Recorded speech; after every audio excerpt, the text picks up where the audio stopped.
if you have anything, come out as fast as possible and get it to any detachment or any police service that you have available to get to talk to. And Jack just absolutely loves bugs, dinosaurs, anything like that. But Lily loves girly. Evil doesn't always come with noise.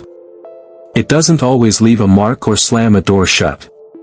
Sometimes, it creeps in quietly, through locked doors, unlabeled bottles, and silences that scream louder than words. This isn't just a story of two missing kids. It's a story about what might have seeped into their bodies, the air they breathed, the things they touched, and the space they called home.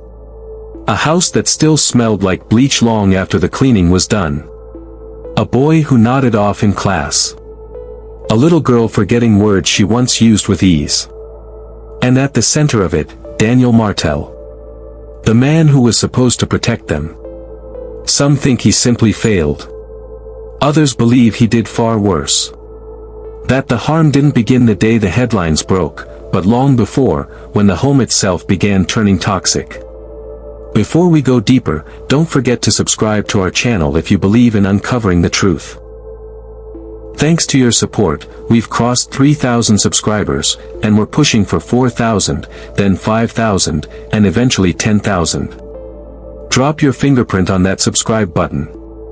The day justice is served, you'll be part of why. Now back to the story. In one corner of the house sat a forgotten toy. A blurred snapshot from a family barbecue. A black eye on a boy whose pain no one could explain. From the outside, the Sullivan home seemed ordinary. But inside, things didn't add up. Teachers noticed Jack growing sluggish, withdrawn. Neighbors mentioned odd, chemical odors, too sweet, too sharp. Some assumed it was emotional abuse. But what if it wasn't? What if the true danger was invisible, odorless, scientific? What if Jack and Lily weren't just neglected, they were being slowly poisoned? Jack's decline came in whispers at first. He showed up to class sleepy, blinking slowly, placing his head on the desk without reason. Not tired, just dulled. Once, he recoiled at the sound of a toy dropping, like it echoed something he knew too well. Then came the random fevers. Vomiting. Confusion. At a birthday party, someone saw him staring blankly as the others sang. A photo was taken, zoomed in, a bruise was visible under his eye. No one knew where it came from. No visit to a doctor. No report. Just signs. And silence. People started noticing things. Neighbors smelled chemicals late at night. One saw Daniel Martell pacing outside, visibly agitated. A visitor at a party saw unlabeled pill bottles by the microwave, left in plain sight. Jack wandered into the room during that visit. His eyes looked distant, disconnected. A relative hinted that Daniel was using drugs, possibly self-medicating. But with what? No one knew. Some suspected opioids, crushed pills in juice, or prescriptions that weren't his. No one asked. No one checked. The children's behavior became strange. Sleepy in the daytime, hyper at night. A teacher described it bluntly, they acted like they were crashing from something. When authorities finally entered the house, they noticed lingering chemical smells, residues on counters, and secret compartments in the garage. But Jack and Lily were already gone. And with them, maybe every piece of evidence about what they were exposed to. To understand what really happened, you have to understand Daniel Martell. On paper, he was just a stepfather, a local contractor. Sometimes friendly, often cold. But behind closed doors, he was intense, private, guarded. His finances were messy. One contractor said he looked worn down, paranoid.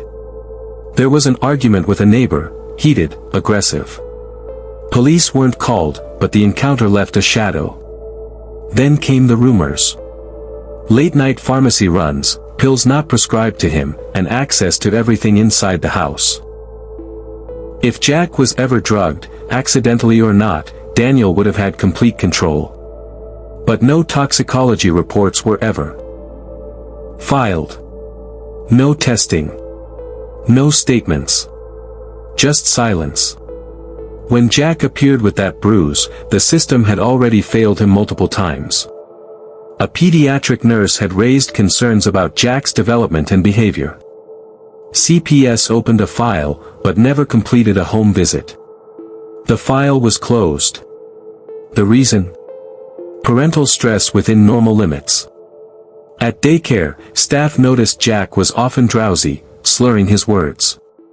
No one did a follow-up test. No one ran tox screens. And when Lily stopped showing up altogether, no welfare check was ever done. Back at home, pill bottles sat in the open. Visitors came and left at odd hours. Neighbors swore they could smell more than just marijuana. Still, no search warrant. No environmental testing. Even after the kids vanished, Daniel's phone and home surveillance weren't reviewed for over 2 weeks. In that time, any trace of toxins might have disappeared for good. May 2nd, 4:27 a.m. A security camera recorded a woman believed to be Melia walking with Jack and Lily. They were bundled in oversized hoodies. Jack carried a stuffed dinosaur. They weren't going to school. They were leaving. Case files say Melia had packed a small bag, clothes, snacks, documents, a bottle of lavender oil. Maybe she was fleeing escalating abuse. Maybe she finally saw something in Jack's behavior she couldn't ignore. The bruise. The pills. Daniel's cold, strange stare. She called a friend that night. She was panicked. "I can't leave them there another day," she said. But she never made it to her sister's house. Her phone went dark at 6:12 a.m. The last known sighting was near Clover Trail Bridge. Daniel claimed he woke to find them gone. He didn't call the police. He went to a gas station. Returned. Waited. By the time the official search began, 18 hours had passed. Was Melia trying to save her children, or escape guilt too late? That bridge, weathered, narrow, was the final known point on the timeline. A metallic star sticker like the one Lily wore was found stuck to a leaf nearby. Never entered into evidence. A local took a photo. By the time police arrived, it was gone. Then came trail cam photos from RCMP's wildlife study. No one checked them until 12 days later. Melia's phone had pinged near an abandoned trailer close by. Police never searched it. Weeks later, volunteers found charred, child-sized clothes in a fire pit. A zipper tag read, "Sully." DNA was inconclusive. That lead vanished too. But the question remains. Why did every clue vanish or go uninvestigated? Was it carelessness, or something deliberate? Daniel Martell didn't disappear. He just became quiet and strategic. He stopped talking to press, skipped community searches. He was never named a suspect. But behind the scenes, he sold his truck. Deleted years of digital history. Filed legal paperwork for control of Melia's finances, just before she went silent. He went to Jack and Lily's school to collect their things. The principal refused. An internal report was filed.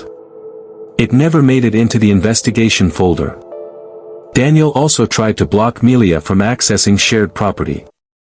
Said she was mentally unstable and unsafe around kids. But who was really dangerous?